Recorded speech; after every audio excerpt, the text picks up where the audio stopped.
Assalamualaikum warahmatullahi wabarakatuh. Kaum muslimin, selamat berjumpa. Kita akan sama-sama lagi dan lagi belajar sholat. Benarkah berbicara ketika sholat batal sholat? Nah, untuk menjawabnya sebetulnya kalau dikatakan mutlak bahwa berbicara dalam sholat itu batal sholat, salah. Kenapa salah? Karena pada buktinya kan ada. Justru berbicara ketika sholat itu ada yang wajib, ada yang sunat juga yang dianjurkan. Contoh yang wajib itu baca sholat, baca Fatihah. Sholat kan wajib itu. Baca tahiyat, tasahud akhir kan wajib itu. Kalau kita gak baca Fatihah, gak baca tasahud akhir kan, gak berbicara itu maksudnya kan batal sholatnya, disungkah sah maksudnya.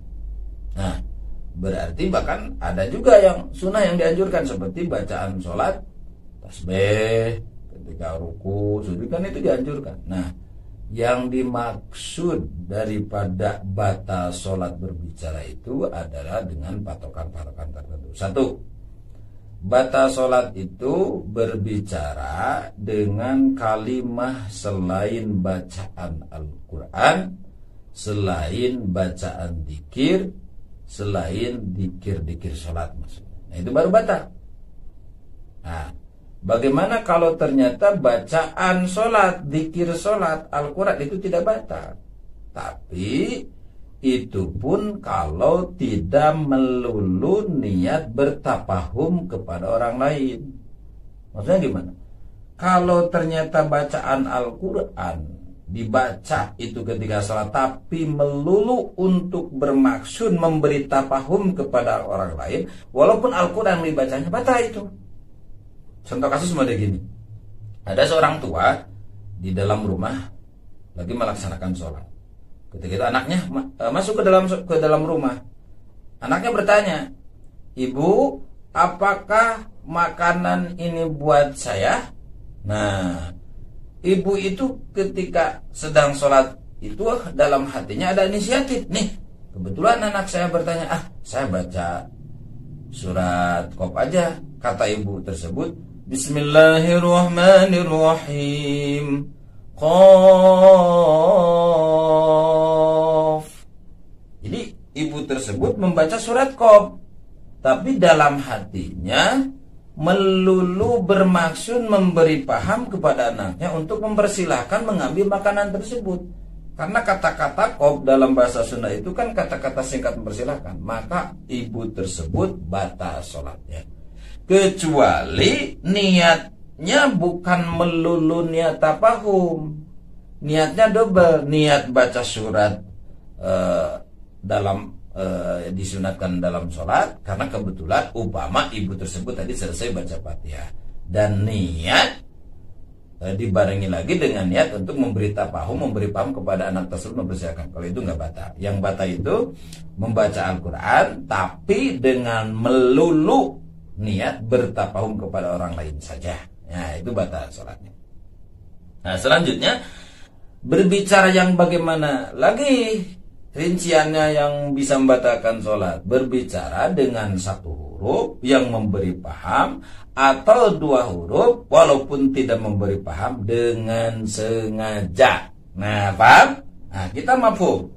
Mafhum mukhalafatnya adalah gimana kalau ternyata berbicara dengan satu huruf memberi arti, memberi paham, atau dua huruf walaupun tidak ada artinya, tapi ternyata tidak sengaja.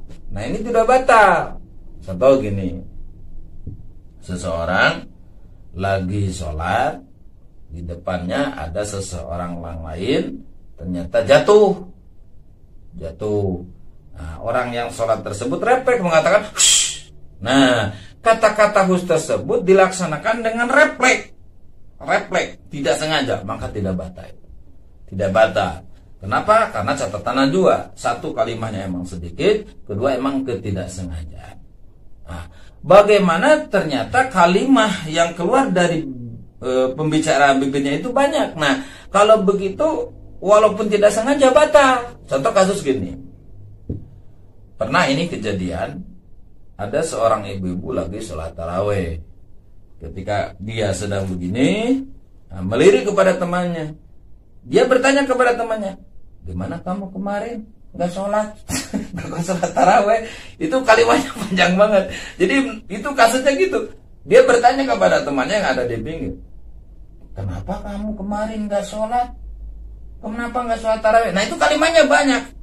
Andai pun tidak sengaja itu bisa batal, apalagi sengaja.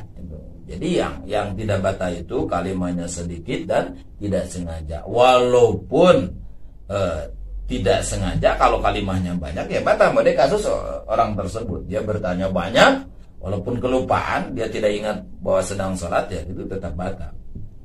Nah selanjutnya ada pembicaraan yang unik sebetulnya, tapi ini khusus di laki-laki. Dimana khusus laki-laki kalau jadi makmum menyaksikan imam yang harus diperingati, maka sunnahnya, anjurannya si makmum itu mengucapkan kalimat subhanallah. Contoh kasus gini, si orang makmum laki-laki, imamnya pun laki-laki. Imamnya ternyata naik lagi menuju rakaat keempat, padahal waktu itu saat zuhur kan harusnya selesai. Nah, maka si makmum itu memperingati dengan kalimat subhanallah. Nah itu tidak batal, bahkan dianjurkan. Ya. Tapi beda lagi kalau perempuan jangan kata subhanallah. Kalau makmumnya perempuan, dia memperingatinya cara ditepukan kedua tangan, tapi bukan seperti tepukan biasa, bukan begini, tapi gini posisinya. Contoh, makmum perempuan melihat imam ternyata kelebihan rakaat, yang peringati gini. Nah, cukup 2 kali, jangan sampai 3 kali, dan jangan sampai gini. Kalau sampai gini, itu bisa mubti, bisa batal sholat. Nah, selanjutnya perlu diketahui juga tentang omongan yang membatalkan sholat ini. Bagaimana kasusnya seperti mubalik. Mubalik itu apa?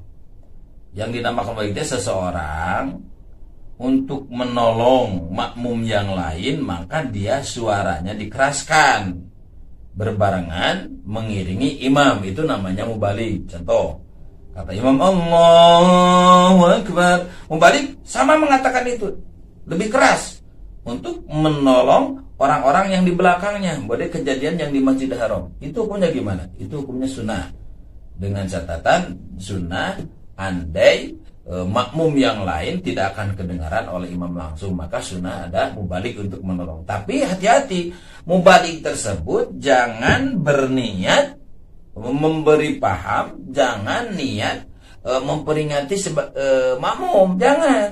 Contoh, ketika takbiratul ihram, si mubalik itu ternyata dalam hatinya niat untuk memberi peringatan bahwa takbiratul ihram sudah dimulai, jangan. Harus apa ya? Niat takbiratul ihram sendirilah. Nah, kecuali kalau berbarengan niat memperingati juga dibarengi dengan niat takbiratul ihram sendiri. Itu niatnya ada 2 double. Boleh kalau begitu. Boleh. Yang tidak boleh itu, contoh kasus model takbiratul tersebut, dia hanya melulu niat memperingati makmum, bukan niat dia takbiratul ihram sendirinya. Itu batal dong, itu batal. Nah ini beberapa kasus dalam sholat yang kita harus belajar. Semoga para kawan-kawan sekalian tidak puas dengan keterangan ini, untuk supaya terus menggali pengetahuan. Syukur alhamdulillah kita tetap bisa bersama, insya Allah tentang batalnya sholat ini akan bersambung sedikit ilmu yang saya miliki. Mudah-mudahan akan manfaat untuk semua. Boleh di-share, juga subscribe dan loncengnya jangan lupa dinyalain supaya kita tetap terus istiqomah berjumpa. Wassalamualaikum warahmatullahi wabarakatuh.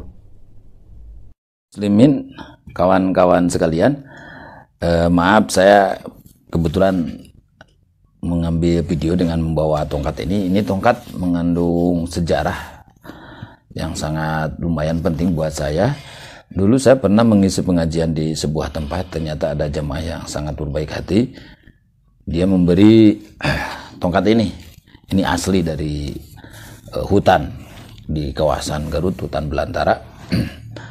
Maka saya sangat menggemari tongkat ini. Hanya biasalah. Mudah-mudahan kita semua jangan melupakan sejarah. Kehidupan siapapun tentu ada sejarah, punya sejarah. Seperti dengan tongkat tongkat, walaupun dulu saya pernah pakai tongkat tapi bukan tongkat ini. Entah kemana udah lama, ketika pernah mengalami musafir ke Jawa Timur, juga ke daerah Madura. Jadi menggemari tongkat emang ada hukumnya. Seseorang untuk menjadi musafir sunat membawa tongkat, itu memang dianjurkan oleh agama kita.